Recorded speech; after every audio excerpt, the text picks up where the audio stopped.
नमस्कार भैया, अनमोल धमाल चैनल के सब्सक्राइब करे खातिर इ लाल रंग के बटन जरूर दबाई और हमार नया वीडियो जल्द से जल्द पावे खातिर घंटा के निशान जरूर दबाई। धन्यवाद। अभी तकले कमालवा ना आवे, 10 साढ़े 10 बज गए। हमरा भूख लाग गई बा, कहाँ रह गए। सवेरे से खेत कुरत कुरत हम हैरान बनी। पड़ल हुई मेहरारू के फेर में जात हई, देखत हई घरे जे का करता। अभी तक ले ना आवे। का हो, कहाँ बार? काम उम है कि ना? आरती उतरबा कि ना? काहे घबराइल बारू हो? तू बेचैनिए में रहलू, आ बनी। जय जय मेहरारू बोला, जय जय मेहरारू। झाड़ू से मारा बाकी माल का, झाड़ू से मारा बाकी। हम तनी फंस गरनी है दूसरा काम में।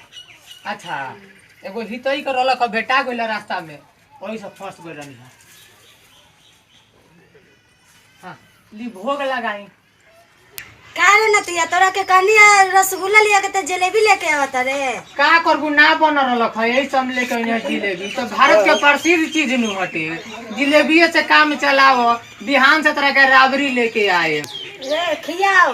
ली खाई देवता। हाँ, जय जय मेहरारू बोला, जय। खातिर तो हम कहाँ कहाँ से कलकत्ता फिर जाए नु, तो सबसे मशहूर भगवान। हटे रसगुल्ला। हम खेत कोरत हई दिन दिन भर। हम सोचत हई जे अब कमालवा ले आई हमरा के खाना। ई तो मेहरारू के नु चक्कर में पड़ल बा। भले नु हमरा के खाए के ले आवे। दिन भर हम उपास रहत हई, अब मेहरारू के जिलेबी खियावता है भगवान। ए में घारू देवता रहुआ तो खाइए लेनी, अब हम खाई। खा ले, ठीक बात। खा ले। हाँ, धरी हाथवा में कि मुंह में खियावत रह। ना दी। हाँ, जय हो। खा ले, खा के चल कपड़ा फिर। हाँ, ऑफिस में काम बा, हमरा ऑफिस में जाए के बा।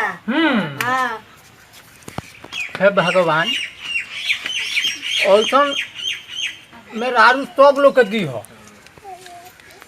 अधिकतर क के हमार हितवा जौन बारन सो ओकनी के पहिले दी हो। अब का करेम, जानता नहीं सुरेंद्र जी, अब जाए के पड़ी कपड़ा फीचे मौगी के बियाह कोले बनी। बाबूजी उनको तेले बन जानता नहीं का, और फुटफुटिया काहे खातिर घूमे में ठारू के लिया के अब ऑफिस लिया जाए के पड़ी। बुझनी बड़ा दिक्कत बा।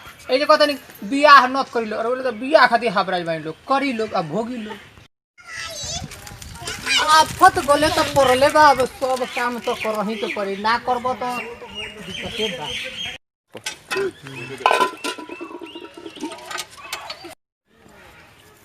जब से हुई है शादी सलमा रो रही है, आफत गले पड़े हैं उसे निभा रहे हैं। जब से हुई है शादी सलमा रो रही है, आफत गले पड़े हैं उसे निभा रहे हैं। अरे बाप रे बाप, खींचत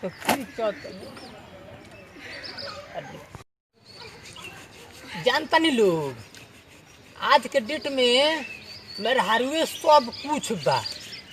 मेहरारू ना रही तो देह कैसे दे भाई, इहो दिक्कते बा।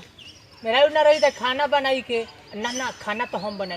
ओहो, खाना तो हम ही बनावेनी। तो अच्छा, गोरो तो हम ही दबावेनी। गलती से को हमरा कहे के कौन चीज तो हम कहे तनी कौन चीज, सब काम हमरे करे के पड़ेला। का करे ए भाई, तो ऐसन जमाना बा, ये घड़ी के युग जमाना पलट गइल बा। लोग कहला के कलयुग है, कलयुग ना हो, ये साचो के भ्रष्ट युग बाटे। साचो के भ्रष्ट युग बा।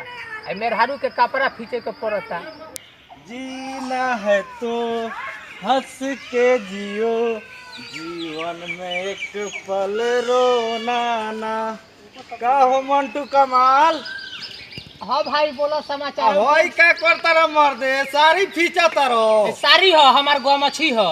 ए मर्दवा ई त तारा मौगी के सारी लागता। तू देखिए ले लो मर्दिया। ए मर्दवा आजकल जमाना सही नहीं के मेहरारू के मर्दवा सारी केहू खींचले बा। देखो आज के जमाना में हाँ। नया नया सिस्टम चल गइल बा। सारी फींचा गए। आ तोर बाबू कहाँ बारो? बाबू गइल बारन खेत में। आ ते सारी फींचता रे। ए कमालवा के बाबू, कमालवा के बाबू।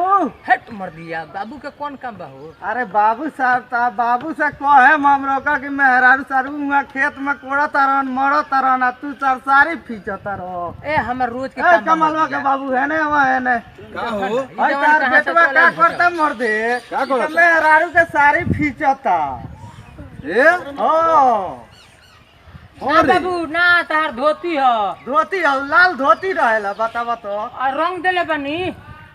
बाप रे बाप ई तो साचो पाका में हर मौगा हो गइल भाई। अरे हम भाई। देखले रही एकरा के हो ये मेहरारू के जिलेबी खियावत ओए सर जिलेबी खियावता।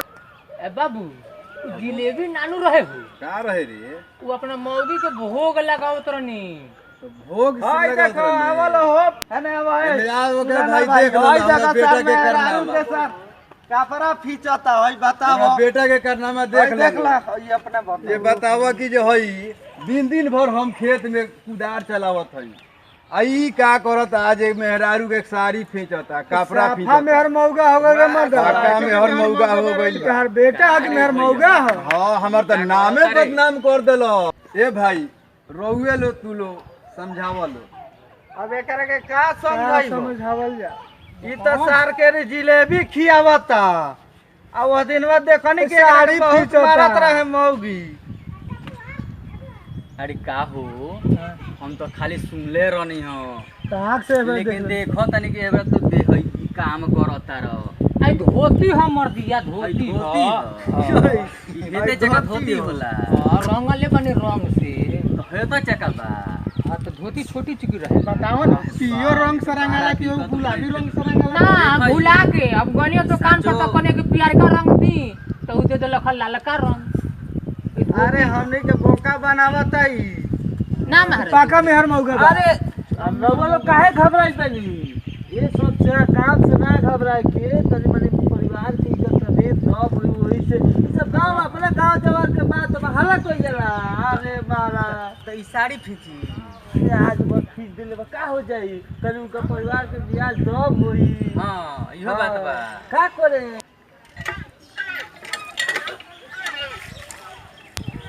कोई लख लोग हमार तो अरे कल बा आंगना में कल नहीं थे। हमार तो कल बा बहरी तो हम आज मेहरारू के साड़ी खींचे तो देख ले लख लोग। आ वो लोग अरे आंगनवा में का करत थे वो लोग के घरवा हम नहीं देखे का। वो लोग के घरे तो हम देखे ना जानी। ओइ लख लोग बड़का हमरा के समझावे।